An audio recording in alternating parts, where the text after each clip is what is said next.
Hey, what's up, guys? Trying something new here. Doing a video out here in a random parking lot with some good lighting. Just trying this out. I got some time to kill until I go get my dinner. I'm challenging myself to put out a video every day. I want to share more of my story. I have a lot of stories that I could share. Some are crazy party stories. Some are interesting synchronicities. Just a lot of interesting things about my life, and I hope that you take value out of it. But like I said, I'm challenging myself to put out more content, maybe a video each day, and really grow this channel because it's kind of growing slower than I thought. But kind of funny, there's a security guard that drives around here, and I always see him. And he drove by right now, and I wasn't sure if he was gonna say anything to me. And then he didn't speak English, and he was just like, "¿Qué pasó? ¿Qué pasó?" And then I don't speak Spanish, so I just kind of told him I was recording a video, and he kept driving. He drove off. But yeah, in today's video, let's see, I want to switch it up a little bit. I want to talk about rave stories. Let's talk about rave stories today. I feel like I'm always so serious, always talking about spirituality and all that, and that's my bread and butter. But I also have a lot of crazy rave stories, and there's a couple that are coming to my mind. And I'm sure I'll have more that come to my mind over time. But I'm a DJ, right? A producer. But I was a raver, right? I started going to raves, and so yeah, let's make this about my rave story. I started going to raves in 2008. So wow, it's crazy to think that was 16 years ago. I remember the first rave I went to, there were these underground raves. Man, it was a different time back then, where they would hand you all these flyers, and they still hand out those flyers. After an event, they'll always hand you out there the flyers for the next party and all that. But it was different back then. It was like that was like how you found out about the parties. Like, social media wasn't as big back then. It was MySpace. But yeah, they would hand you these flyers, and so I started going to these. My friend Billy, his girlfriend had a friend. Her name was what was her name again? Chrissy.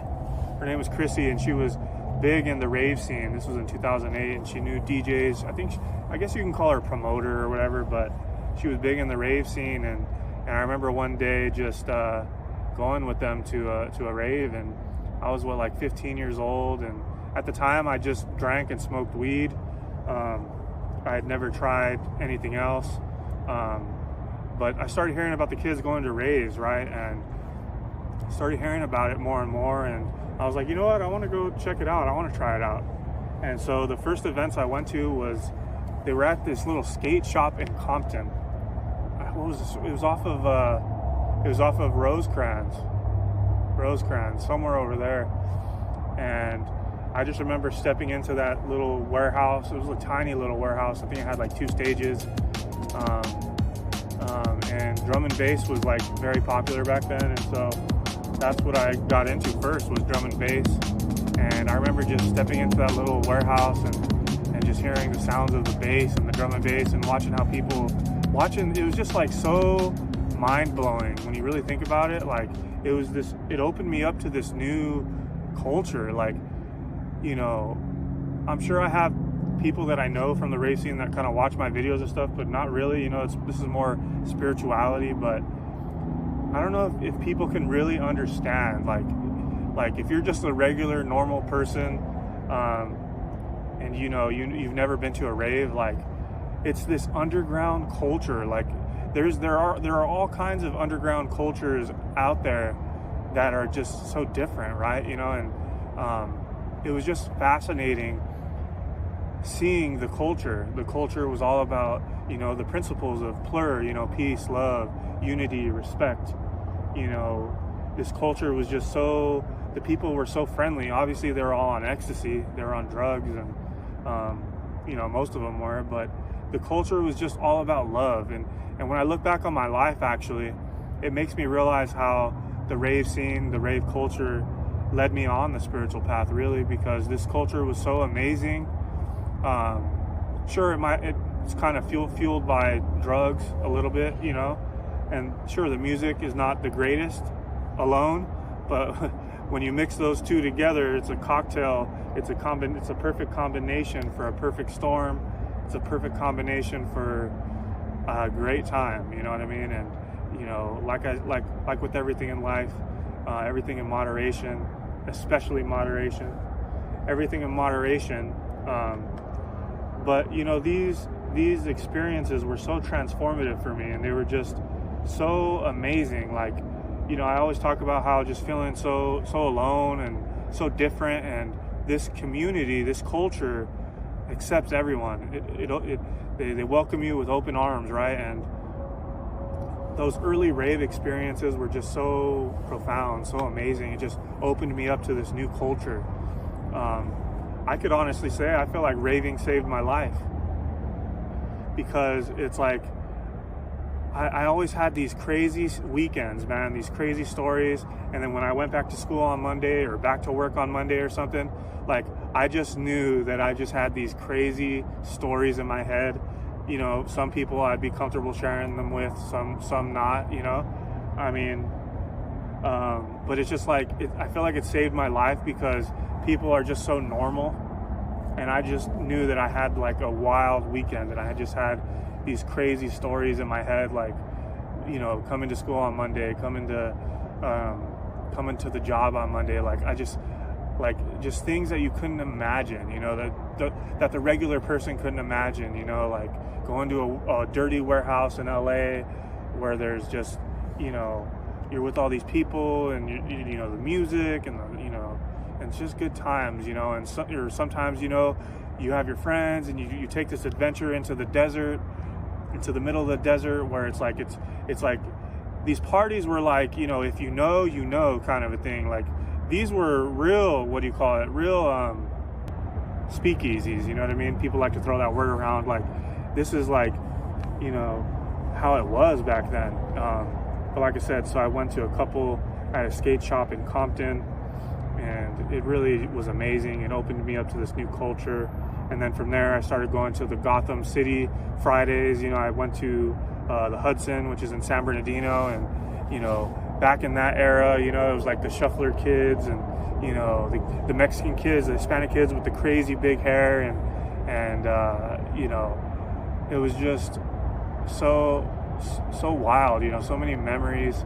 You know, obviously there were usually some substances involved.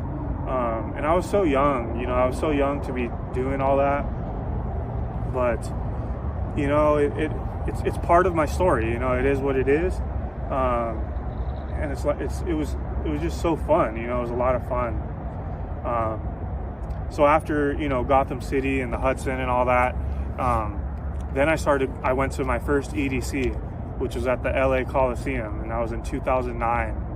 And man, I'll never forget just, you know, going to LA and, you know, dude, I was a kid, dude, and I remember, dude, my dad dropped me off in his little truck. You know, he dropped me off out there because I had to meet up with some friends, and I don't know what happened, like, you know, things got changed around, and I was supposed to get a ride with this person, and things, maybe they changed their mind about going or something, and then I had already bought my ticket, and then things moved around, so I needed him to drop me off out there.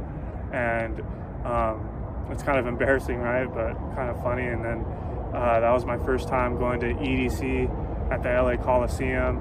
And dude, I was like 15, 16, I was about 16.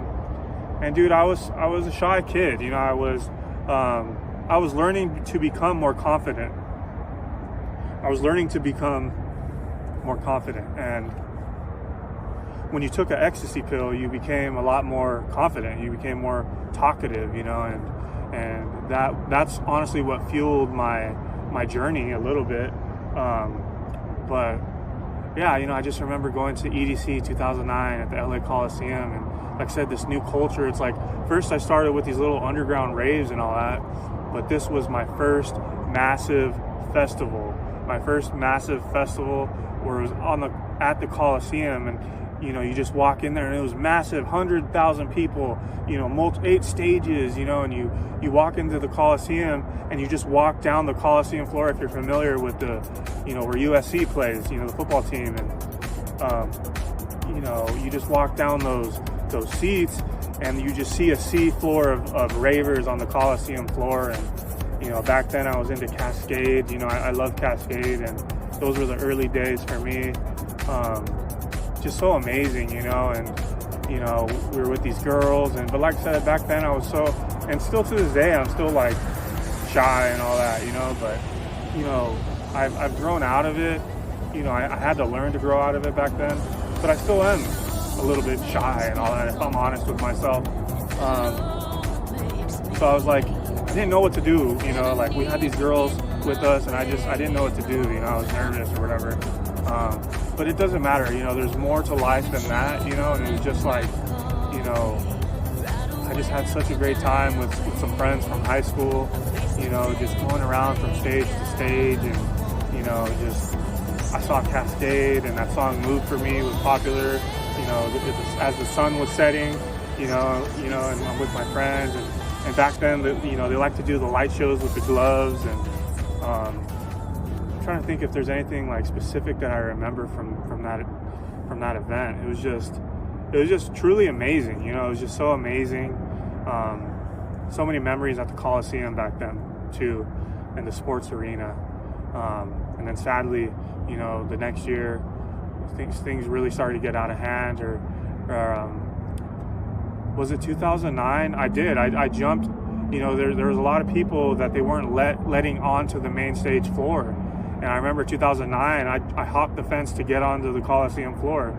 I was one of those people. It's not one of my proudest moments, because the following year, I think a girl got trampled on. The following year, a girl got trampled on and died or something like that, I wasn't there. I was there that year, but I only went the day before.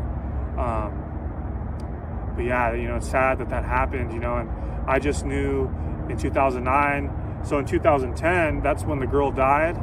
In 2010, I knew that in 2009, the year before, that they weren't they were kind of closing access to the main stage.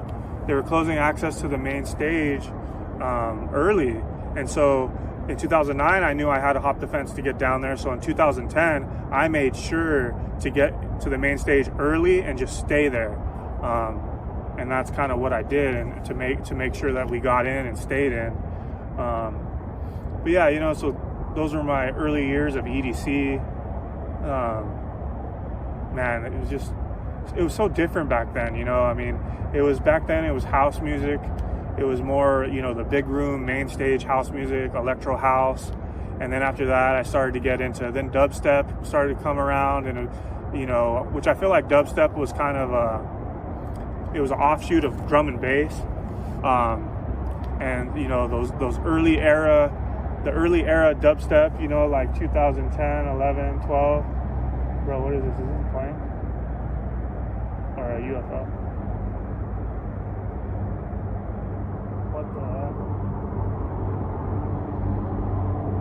No, that's a plane.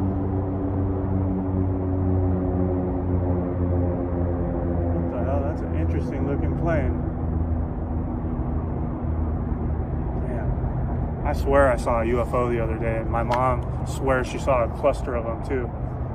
I'm not one to usually just say things like that, unless I really mean it, but as I was driving on the freeway, I saw like something floating, and it was too low to be a plane. It was way too low to be a plane. And then there was some traffic on the freeway, and I was trying to speed up to catch up to get a glimpse of it, and it was gone. It was interesting though that, I saw that, and then my mom told me she saw a cluster of them, and my mom's a little bit older, and she doesn't lie. She wouldn't just say that, and she doesn't know what she saw either. It was not a plane. So I don't know. What do you guys think? Do you guys believe in aliens? I mean, it's crazy to think that we're the only ones in the universe. I mean, I lean towards believing in them, to be honest. I haven't seen one though. I don't think. Maybe we're the aliens, to be honest. That's a thought I've had before too, is like, dude, maybe we're the aliens. When you think about it, where did we come from? Like Mother Earth, nature would be just fine without us. When you think about what is an alien, it's an object that is foreign to the natural environment. So in reality, when you think about it, we are the aliens to planet Earth. Mother Nature would be just fine without us. We pollute this place, we destroy this place. Where do we come from? So that's a possibility. That's the thing too about life. And I want you to know, like, the premise of my channel and my philosophy, the way I think is this. Simply this. It's a mystery. None of us know. None of us know why we are here. None of us know what happens when we die, So we can have, I've had multiple people on my podcast talk about these near-death experiences, and, I've had, the gurus, and I've had different people that talk about past lives and karma and reincarnation. And look, that's what I tend to lean towards believing. But ultimately, the ultimate truth to me is that just this place is a mystery. And when you can surrender to that and just understand that, just surrender to the mystery. It's just a mystery. It's one of those things where you'll never find out the truth. You can, like I said, you can get closer to the truth, but you'll never know the truth. Maybe we'll know the truth when we die. Maybe we won't. But anyways, getting back to my stories of the rave days was, so like I said, there was the dubstep phase. There's the dubstep phase, and then, I started to get more. Before that, I didn't know anything really, like, I was just one of these guys that went to the main stage, that's what I was, and then I think around 2012, I got started to, I was into dubstep, but house music was always my passion. I remember, like, when I found house music, like real house music, like house and techno, like the groove, I think it was Beyond Wonderland 2011. It was like one of the first Beyond Wonderlands, and if you didn't know, like in Southern California, like before it was called Beyond Wonderland, it was called How Sweet It Is. But 2011, I think it was that the year that I went, and that year I remember just kind of like exploring the different stages, and I would bounce around, and I found the one stage where I was just shuffling, and like I fell in love with that groove.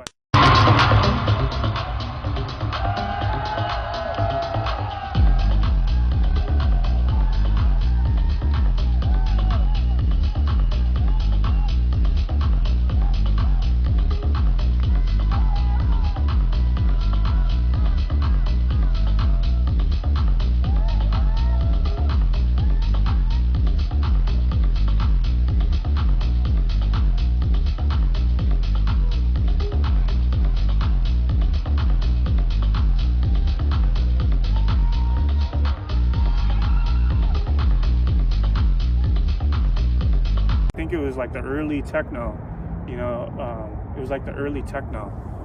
It's not what it is now, but I've always had a passion for house music, and I was actually watching a movie. I go visit my parents a couple of times a week.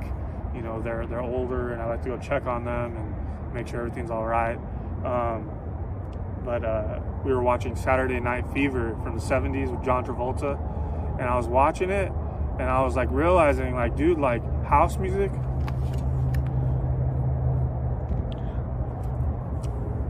so we were watching Saturday Night Fever, and I was realizing, like, dude, house music is literally modern disco. Like, the guy was playing the vinyl records and the dance floor and the lights, and I think people started doing quaaludes and at the disco clubs and all that, and it made me realize, like, literally house music is modern day disco.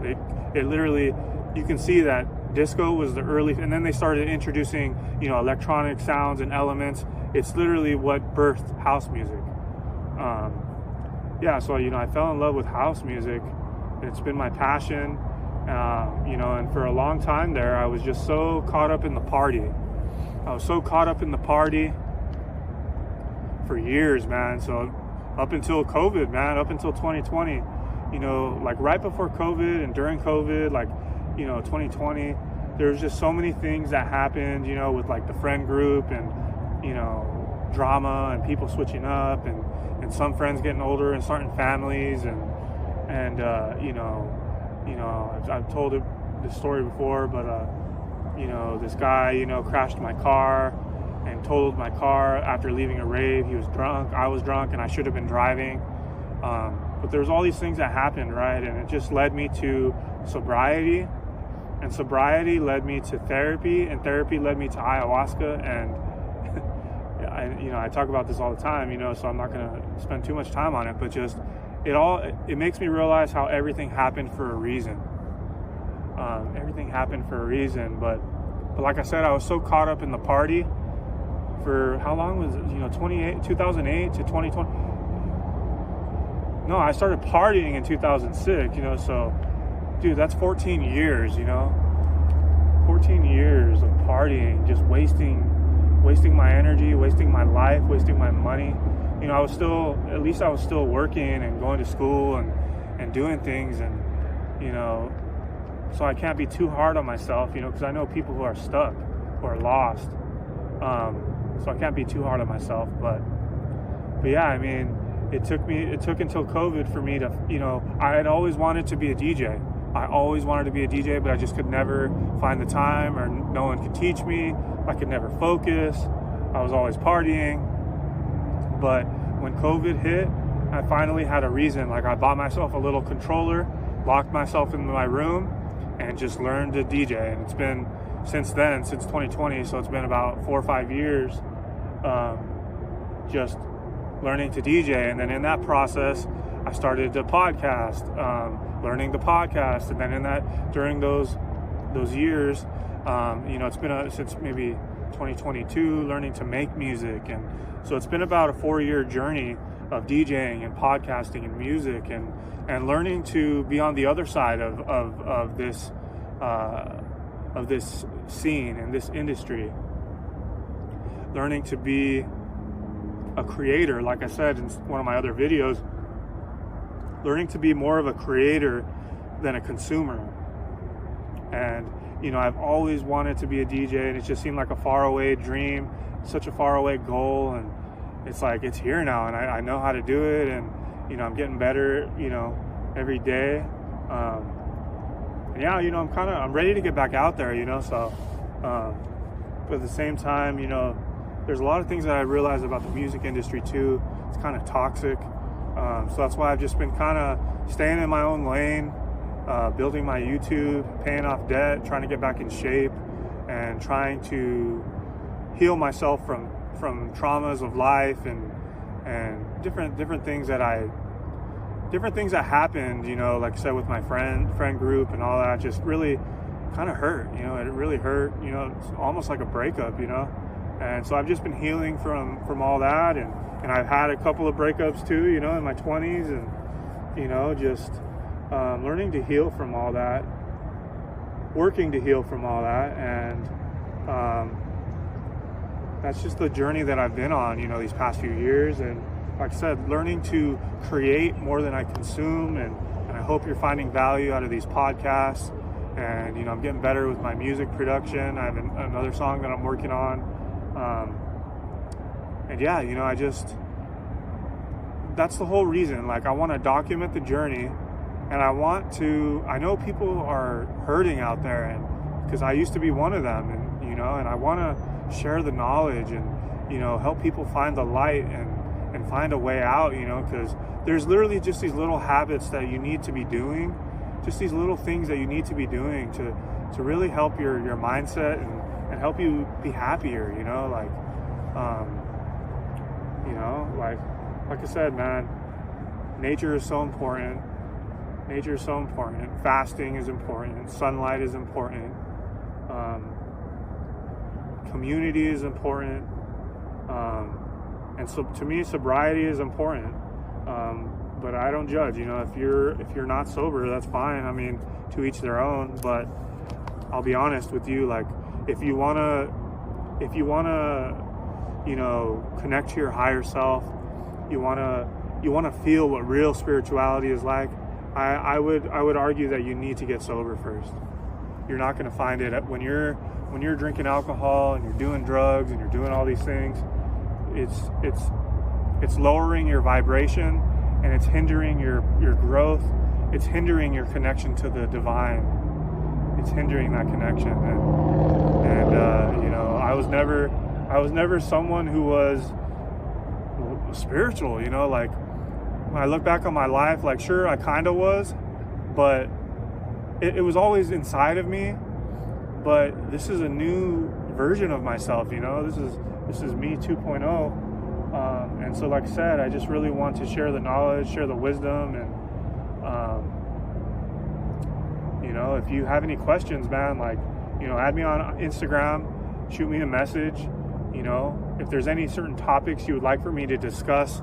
You know, I kind of went on a tangent here again, and I didn't really get into all of my stories.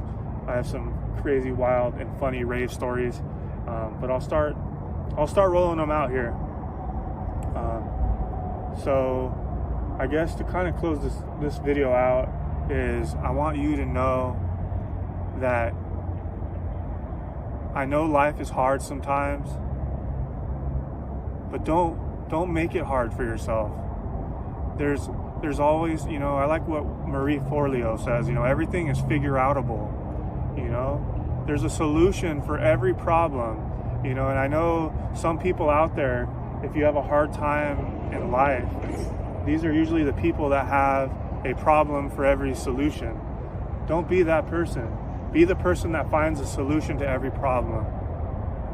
I guess kind of closing it out here, I'll share a little personal, you know, piece of advice for you, like something that I'm struggling with, and how I find the light at the end of the tunnel, how I find an opportunity out of this, right? So like I said, I've been saying my hours got cut at work. I'm doing food deliveries on the side to make money. And I'm trying to grow this channel so I can, you know, monetize it and make some money, right? And I want to start selling merchandise and throw in my own events, you know, spiritual events, and maybe I'll do coaching, there's so many different things that sell merchandise, you know, really sell my music and get more DJ bookings, and there's so many different things that I could do. But like I said, for example, my hours got cut at work, and it's literally, the amount I'm making is literally paying my bills, and that's pretty much it. So I'm doing food deliveries on the side, right? Uber Eats and stuff like that. And that money is just like coffee money and food money. And, you know, this might sound sad, you know, but like I said, no, it's an opportunity. Don't be sad for me. It's an opportunity. But I literally fast. I've been really trying to incorporate fasting more and more into my into my daily routine. So like I said, I'm about to go pick up my dinner here soon. There's this app called Too Good to Go. I probably shouldn't be giving that. Yeah, whatever. Damn it. Now everybody's going to get this app probably, and then it's going to ruin my chances of getting food. But anyways, Too Good to Go. Different restaurants can sign up to it, right? And if they have food that's going to go to waste at the end of the night, they can sell it on Too Good to Go for a fraction of the cost. So there's a Chinese buffet near my house, and dude, for $6, I get this white tray to-go container loaded with Chinese food, you know, for $6. And so look it, I'm struggling financially right now, but this is not the ultimate destination. I'm going to come out of this. But like I said, I see it as opportunity. I could say, oh, poor me, and I'm hungry, and this and that. But no. Do you know the healing benefits of fasting? I encourage you to start with intermittent fasting. Go, 16, 18 hours without eating at all. And then I'm pushing myself now I'm going like 24 hours. So I'll eat at like 8 o'clock, and then I won't eat again until 8 o'clock because I'm not hungry in the morning. Like, I just get my coffee you know, I do a little bit of work for the, you know, the marketing company. Then I'll do some deliveries. Then I'll work on my YouTube. And then I look forward to my little $6 meal, which is healthy. It's Chinese food. So there's so many wins that come out of it, right? I'm saving money. I'm fasting. I'm helping the restaurant not throw food away. Yeah, you know, there's just so much good that's coming out of it. And, you know, I guess that's kind of an embarrassing story, right? But dude, I know I'm not the only one that's struggling out there, and I'm trying to be financially smart. And it's like, you know, I could go spend fucking, you know, 20, 30 bucks on a meal, or I could spend $6 on a healthy meal, and I could fast and I could save money. And it's like, you know, so what? Might as well. You know, I'm just trying to pay off some debt. You know, I owe $4,000 on a loan. I'm trying to pay that off, and then I'm pretty much good. You know, like, it's just my credit card, a little bit of credit card debt, and my car that I'm paying off. But once I get this loan out of the way, I'll be in better shape. And, you know, like I said, just going to continue the deliveries. Hopefully the hours pick back up at work, and continue to grow the channel. And, you know, I guess I'll close it out here. So like I said, be the person that finds solutions to your problems. And there's always a way. There's always a solution. Don't, you know, ask for help. If you need help, ask for help. You know, if you want to connect with me, hit me up. And as always, I thank you for watching my videos and supporting the channel. Like I said, I'm really trying to put out a good message here. So thank you from the bottom of my heart. I really appreciate it. You know, have a great day.